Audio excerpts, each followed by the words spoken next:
matter of Plaza versus Kaplan. Step forward. Car salesman Gadiel Plaza is suing former customer Kelly Kaplan for money she used on a down payment for a car. Kelly says Gadiel has been stalking her.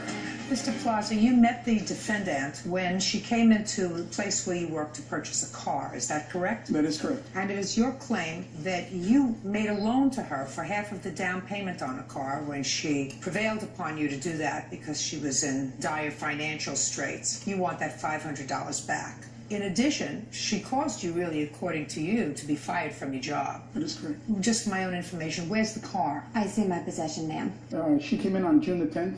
Tell me about it. Mrs. Kaplan came in on an appointment she had, and I was the salesperson who helped her. Upon picking a vehicle out of our inventory, while we were processing her financing forms, she broke down and began to cry. And I asked her, what's the matter? She said she felt bad because she was given a car, you know, her car was getting repossessed and all that. So I asked her, then don't buy the car. It's okay. There's no pressure to buy the car. She made a couple phone calls and came back and decided we'd look for a different car, a less expensive car. Advisor, he came over and talked to her a little bit. She agreed to buy the car. When it was discussed on the financial terms of the loan, we told her she needed to put down $1,000 to obtain this loan. Okay, now that is agreed so far, Ms. Kaplan. There was a $1,000 down payment that was required for this car that you still have in your possession. Is that correct? That's correct. But you did not give him $1,000. No, ma'am. You gave him $500. Correct. And when were you supposed to give him the other $500? I was supposed to give the dealership the other $500 on the 30th of June when I was paid. And did you take the car out of the dealership around the 10th of June? Yes, ma'am, I did. Okay, well, that was very nice of them to let you take the car out without a full deposit. Yes, ma'am, but it's not an unpracticed term in buying cars that people split up their their down payments. Listen to me. I've purchased cars. I didn't split up my down payment. Before they let me take a car out, I had to give them the whole down payment. That's my understanding of cars. She's shy $500. Tell me what happened, Mr. Plaza. Company policy, the customer's supposed to bring the remaining... Just tell me what you did. On the date that the rest of the down payment was due, my manager... Which was what date? Which was 7 days after the 10th, the 17th.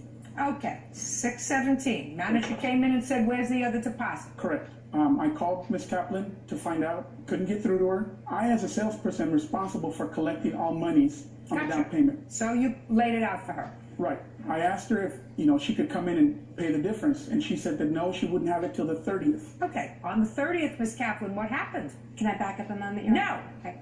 No. On the 30th, the money had already been paid by Mr. Plaza to the Correct. dealership. So why didn't you give Mr. Plaza his $500 back? I did not ask him to pay that money. Who cares whether you asked him or not? That was your arrangement. Why didn't you give him back the $500 that he laid out of his own pocket?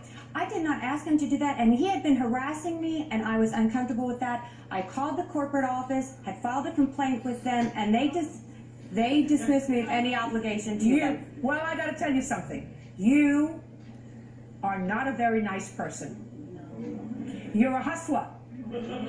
You're a hustler. I don't know how many people you've hustled before, but you're not going to hustle me. You got a car, and the deal for the car was a certain price, $1,000 deposit, the rest in payments, and it seems to me if you wanted to stop harassing you, that on the 30th of June, you give him the $500. Instead of giving him the $500 on the 30th of June, you called the corporate office and had him fired. You're outrageous. Judgment for the plaintiff in the amount of $500.